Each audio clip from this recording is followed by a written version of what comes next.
Welcome to the True Story London podcast. I'm Michelle Toth.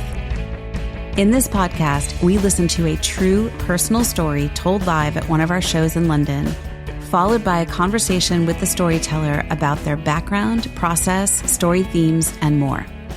Today's storyteller is Joe Milik, sharing his adventures in helping his friend and doppelganger to stage a proposal in the Welsh countryside. It's a funny, risky, highly entertaining story, and afterward I'll talk with Joe about how he came to storytelling, what drives us to take risks, and we'll look closer at story structure and craft. But first, let's listen to Joe's story, recorded live at 21 Soho.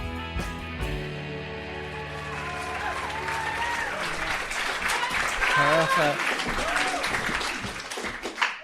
So there I was, trouserless in a river in the middle of Wales, holding a bag full of rose petals and candles above my head, thinking, how on earth has it come to this? Well, to answer that question, we need to jump back a month to the back of a New York cab.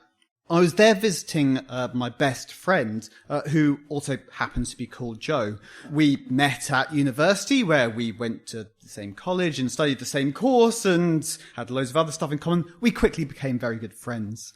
Just to give you an idea, a measure of the man, the night before our final exam, I was completely lost. I did not understand the subject. I did not understand the topic. I was an absolute mess. And Joe dropped into the library where I was preparing for an all-nighter and saw me in this state. And despite the fact that he was all ready to go to bed and get a good sort of 8 hours sleep before the final exam of his university career, he stayed there and he helped me understand it. And he helped me pass that exam. He helped me pass my degree. Joe was coming to the end of 6 months in the US, and he was looking forward to getting home, more than anything because he missed his girlfriend, Cara. And it was in the back of that New York cab that he told me that the first thing he was going to do when he got back home was to take her to his parents' little cottage in Wales and to propose to her. Fantastic news, I said. How exactly are you going to do it? Well, I wasn't thinking anything too grand, maybe some rose petals and candles. But I don't know how to set up this scene, keep her distracted while I'm doing it. Well, I said, I know that your cottage is in the middle of nowhere and I don't have a car, but there's a train station a few valleys over and I do like a little Sunday afternoon hike. So I can just waltz on over and while you're taking her out to dinner, set it all up and disappear like a thief in the night. So easy, so simple. And so the mission was born. Flash forward a month of supply buying and route planning, and I was in the midst of the most important hike of my life. Well, the night before, Joe had phoned me. Turned out they'd arrived at his parents' cottage and found the roof half collapsed. Luckily, nearby B&B had space and had even agreed to the proposal plan, but it was a few miles further for me to walk. Not an auspicious start. The next problem was the bridge, or rather the lack of bridge. Very near the start of the hike, I needed to cross what the maps assured me would be a tiny little river, and, there are bridges anyway. Anyway, I arrived to find a quite deep, very slippery, and absolutely freezing stream with no way across in sight. Now, I should have taken it as a sign at that stage. I should have turned around while I still had phone signal, waited the hour for the taxi to come and pick me up, and avoided the whole affair. But I was still looking forward to the hike, and it's not like I could just bail on Joe and let him down like that. And so I waded across this freezing cold river and changed in front of the newborn lambs on the other side. But by this time, I was very behind time, and so I pushed on. I'd gone over one valley and was almost at the end of the next when I came across a sign which still chills me to this day. At the entrance to a forest, it said, Department of Forestry, do not enter, danger of death. Tree felling in progress. Well, I peered as far as I could into the undergrowth, tried to work out if I could go around it or go over it or go under it, but there was no other way. I had to go through it. And so, tentative step after tentative step, I tiptoed through that wood. I've never heard trees make that sort of sound. The creaking was so eerie. I could see so many already uprooted, only still standing because they were leaning on their still living brothers. Unfortunately, after what seemed like an age, I saw a tunnel of light at the end of this Jenga tower around me. But as I stepped out into the late afternoon sunshine, I was met by a scene of absolute desolation. They'd already felled an entire hillside. I don't know if you've ever put your weight on a 2-foot pile of dead wood, but you just go straight through it. It doesn't support your weight. And if you get something twisted, something stuck, there's no one around to save you. There's no phone signal. I remember seeing exactly this scene a decade earlier and my scout leader saying, "That's how people die on a lovely little Sunday afternoon hike." But I couldn't let Joe down, couldn't let Cara down. I had promised my best friend that I was going to help him out, and I was not about to give up on that mission.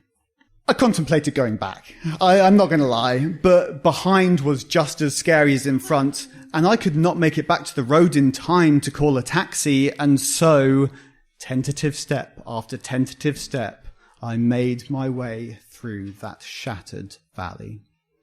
By the time I got to the other side, I was so far behind time, a bit like the story, so I can't pause to tell you about all the other things that happened, the path that actually turned out to be a BMX track,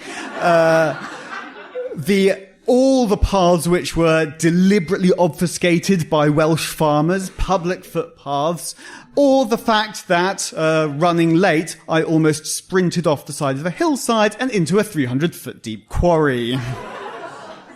By the time I had the Airbnb in sight, I had maybe 15 minutes. Joe and Cara were already leaving the restaurant. I don't know if you've ever tried to light like 40 candles with your hand like this, but it's pretty hard. Especially with the B&B owner standing behind you, propped up against the doorway going, "Oh yeah, we've had loads of people get engaged here. You should have told us about this before. We'd have done it all for you."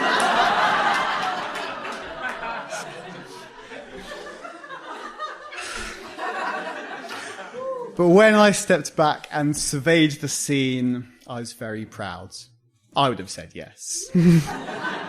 And so, with moments to spare, I left the B&B and hid in a bush as Joe and Cara pulled into the driveway before making my escape a couple more miles up the road to the pub I was staying at and the most anticipated pint of my life. And it was all worth it. She said yes. I was the best man at their lockdown wedding a year later. Mission complete.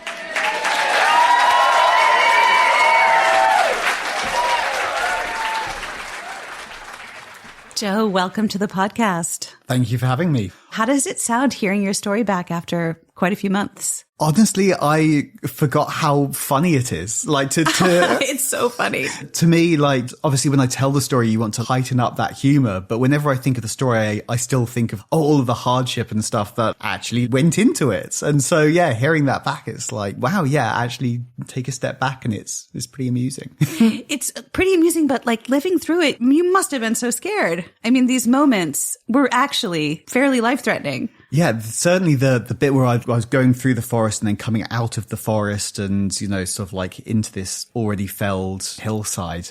That bit was the bit where it triggered that part of my brain where it's just like, oh no, I have seen this before. I do know how bad it is. And up to that point, it was nuisance and stuff I needed to get through. But at that point, it was actually pretty scary. Yeah. Absolutely. And I loved how you used that mechanism of taking us back to your scouting days. You had seen this before and you did know what the risk was. And I'm wondering, did you grow up in the countryside? So I didn't grow up in the countryside, not that far from it, like right on the outskirts of town, but I did a lot of outdoors activities. I was a beaver cub scout, explorer scout, and then an explorer scout leader. So I really spent a large portion of my childhood outdoors, hiking, camping. Yeah. I can tell because you and I have a different approach to this type of risk, the natural world, because I definitely would have been, okay, I'll wait the hour for the taxi or charm someone into driving me. But you're like, no, I got this. I'm going to do this hike. And I'm just wondering about your own sense of adventure or risk, or is this just typical for you? You're like, I'll figure this out. I think that when I set myself a goal, I'm pretty stubborn about it. I had it in my mind that, this is just a little setback, until you're in too deep. And then suddenly, it's too late to turn around and go back. It's no safer to go back. Exactly. Right. That's what you said in the story, which really rang true. It did feel like you were in the middle of it, quite literally. What about this friendship? This seems like a really important friendship with the other Joe, your sort of doppelganger. I mean, you had so much in common, obviously such good friends. What a stand-up guy. So this is a pretty important friendship, obviously. It really is, yeah. And when I was saying, I can't let Joe down, that was the overriding feeling that was keeping me going through all of this. I'd said that we'll be set up by a time and I wasn't in contact with him. I didn't have any phone signal. So really there was no way that I could let him know what was going on. And can you imagine if he had to propose with no rose petals and no candles? It would have been a disaster. Can you imagine if he had to propose with his best friend dead in a forest? I mean... It might have put a damper on things, I think she probably still would have said yes to this. So, Joe, you're so good with words. Like, this is a beautifully written and told story. I'm wondering, did you grow up around words and stories? Is your family very story oriented? Yeah. One of my fondest childhood memories is before we'd go to bed every night, we would all go into Dad's study and we'd all sit around and he'd read us a chapter or two out of a book. So yeah, it was always around stories, always around poetry. And yeah, I think I've just carried that forward, really. That sounds so idyllic. But then you still ended up going into, I think, math and physics. I went into maths and physics, but I think that actually when people think of maths and physics, they think of something like very rigid and structured and logical. And while often that is true, I think there's also like a large amount of creativity in coming up with solutions, coming up with proofs, ways to tackle a problem. I'm a software engineer now, and I feel like that's actually a very creative profession a lot of the time. I don't think they're as black and white as people make out, the sort of creative and non-creative, the English and the maths. That's such a good point, because I think there is certainly a big stereotype, or people will oversimplify the idea of these different fields. But it's nice to see when someone has talent in both. And I was just wondering, in terms of this specific story, what was your process in putting it together? Putting together this story, I think, was actually pretty tricky, because if I were to tell the whole thing in the way that I told it, it could easily go on for 20 minutes. And when I'm sort of like sitting around with a group of friends and telling the story, it does go on for 20, 25 minutes. So really the problem with putting it together was cutting it down and deciding what to tell, what not to tell. When I'm telling it with friends, obviously they already know about Joe, so I don't need to tell them as much of that. And it's gone through many iterations. Do I just tell it all in exactly this style? There was a version of the story where I tell it like we're going on a bear hunt and, really do incorporate that, can't go round it, can't go over it at every single stage of the story. So it's been through many iterations. A lot of times when we're working with storytellers, either in workshops or one-on-one, they're utterly convinced there is no way they can tell their story in 6 or 8 minutes. No way. Because they're so full of all the detail themselves and they can't figure out how to pick the moments, the little scenes, or what kind of summary to give the audience. How did you figure that out? How did you figure out how you could give so much backstory in such an economical way? Really, it was just trying it many different ways. I thought of the many things that happened in the story and then picked out, okay, what are the 2 or 3 things that I really need to delve into here? So we need the river scene, we need the forest scene, we need the hillside scene. And okay, that's brilliant. I'm going to allow myself those and nothing more. and really working out what's the priority, and I just don't have time for the others, and then trying to word it in a way that all still fits together.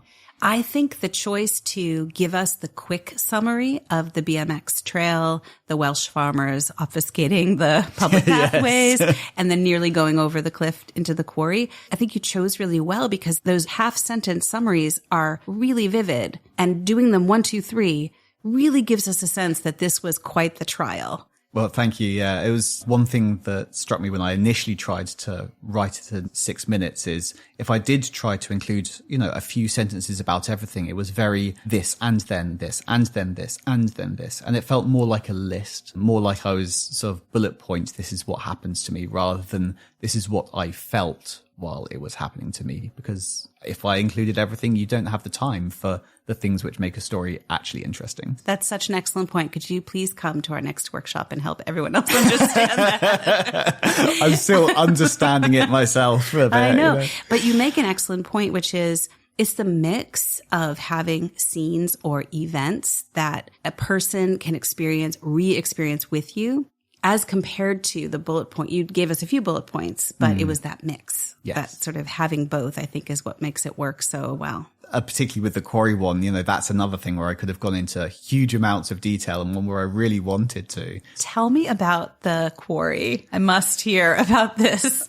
So actually this is something which I, again, completely forgot to mention, is that I was using my phone as a route map, and I'd sort of got almost towards the end of the hike and was just coming down into the final valley. And it completely shut off. It's never done it before, never done it since. It wasn't out of battery. It just didn't turn on. Oh my gosh. And so I spent a few minutes fiddling with it and, massively behind schedule, just thought, you know what? I know I need to be down in that valley somewhere. I'm just going to run down this hill into the valley. And I remember distinctly sort of running down this hill and looking to my left and just seeing a bunch of sheep watching me from far off into the distance quizzically. I can picture this as clear as day. And then as I stopped looking over to my left and suddenly looked forward, suddenly there's a quarry right there. Probably 10 meters, 15 meters, something further down. So at that point, I sort of collected myself and realized, okay, calm down, chill a bit, and, take things more steady. You can't run if you're dead. Ooh, life lessons from Joe's hikes. I think that you've given us some really excellent techniques in this story. I love the way you start us right in the action, you're right in the river. Yeah, that's the immediate instance where you need to grab someone, right? You need to say, okay, this is worth listening to. And that was the point in the story where when I was living it, I caught myself thinking, what am I doing? So it was the natural sort of point to start for me. I also love the details, like the fact that you were toweling off in front of the newborn baby lambs. I mean, this type of detail is so brilliant because it really puts us in that moment. But your opening line is this really excellent example of establishing intrigue, because it doesn't just put us in the action. It also makes us really curious. How did you get there? So then you're able to go backward and give us the backstory about your friendship with Joe that propelled this whole thing. And it lets us just calm down and know that there's something really interesting going to happen, but you have to let us know why this relationship, why this friendship is so important. And I think sometimes storytellers will just start with the backstory. So it was first year orientation and I saw a nice looking chap across the room or something like that. And I think that example is an excellent one for other storytellers to consider. How do you grab someone's attention and make them interested to piece together the puzzle of how did Joe end up in the river? Yeah, and that's actually something that I realized listening back to my story is, you've sort of got the retrospective back to the back of the New York cab, but then even further back to university. And very quickly within a couple of sentences, you sort of jump through the years, out of university and then out of the cab, and then suddenly you're back in the action. And it really sort of gives you that momentum to propel from the past into the future. And what comes next? I'm in the river. What happens next. You also appear really comfortable on stage. Like, you have great comedic timing. Like, do you have any training? Is this natural for you? Tell us the story of Joe on stage. I think Joe on stage has just become less okay with it as he's got older, weirdly. So at school, I did a lot of like public speaking and things like that. And I found myself really good so long as I knew exactly what I was going to say. And so that's always been my strategy of Joe on stage. You know, I can like get up and I can say lines or I can act as long as I know what I'm going to do. And the way I pictured this was it's very much an act. You want to like really play up that amusing side of it. Some people, they can just get up there and just tell it. I can't. I need to rehearse that spontaneity. I need to rehearse exactly what I'm going to say. And so that's what I did. Just tell myself the story in the mirror 5 times a day for a week and you get it. It looked like you were having fun. Were you? Were you having fun in the moment? I think towards the end of the story I was. At the start of the story where I'm really trying to like establish this friendship with me and Joe, it's sort of, I'm asking the audience to believe it a bit more. Whereas later when you're sort of like telling the funny stuff, then you can hear they're laughing. Obviously they're buying it. But when you're sort of like asking them to believe this thing early in the story, that was less comfortable and it became more comfortable later as you get that feedback. Could you tell this story for no laughs and just like what it felt like? Would it work, do you think? I think it would work. I do think you would want those moments of levity still. You'd still want to change in front of the newborn lambs and stuff like that. That was before it got really bad. Exactly, yeah. I think it would be tricky, though. You'd need to really sort of make it, I think, less about the scary side of things and maybe more about my stubborn nature and the fact that I had to go through this and it was an ordeal. So maybe downplay the scariness and upplay the ordeal of it. Maybe that would be a way of telling it, although I've never tried. I would think so. And then the stubbornness, is this a trait that's been a lifelong trait, like the persistence, the pushing yourself to keep going? Is that a very much part of your life, your day-to-day? Yeah, I think it is. I'm stubborn with myself. I wouldn't like to think I'm stubborn with other people. Maybe my friends would disagree. Well, that's Joe. But yeah, if I set myself a target, if I set myself a goal, then yeah, I'm pretty like stubborn about reaching it and, you know, don't want to let myself off the hook that easily. And you must have had some sense that you could do this, that you would, in fact, get through this. I mean, I've been on not worse hikes than this, to be honest. You know, this was absolutely the worst one I've ever been on. But, you know, at the time when I was sort of getting into it, I was like, oh, well, I've done really bad hikes before. And guess what? You always make it. You just put one foot in front of the other and, you know, slowly and surely you will get there. Joe, I and everyone really loved this story and would love nothing more than to hear more stories from you. If you were going to tell another story, is there anything that pops to your mind? There isn't anything that immediately comes to mind, I have to be honest. I'd have to root around and try and find one. Like, I think you really have a gift and figuring out how to find material in the day-to-day, because I think you have a really nice way of bringing it to life. So even if it doesn't feel like a thing that's happening, rises to the level of the near-death experience of the ultimate hike, I really would love to hear you talk about just about anything. I'd love to be able to more easily. I feel like I've got a lot of little vignettes about, oh, the time that I did this or the time that I did that, but they don't cohesively fit together into a story as a whole. And so I'd love to be able to do that. Well, can I give you, just in terms of when I'm working with people and they're trying to find their story, we usually talk a lot about the things that have changed them the most. And sometimes it's an experience or sometimes it's a theme. And it could be like 3 difficult relationships I had, or 3 times I really struggled at work, or, you know, whatever it might be.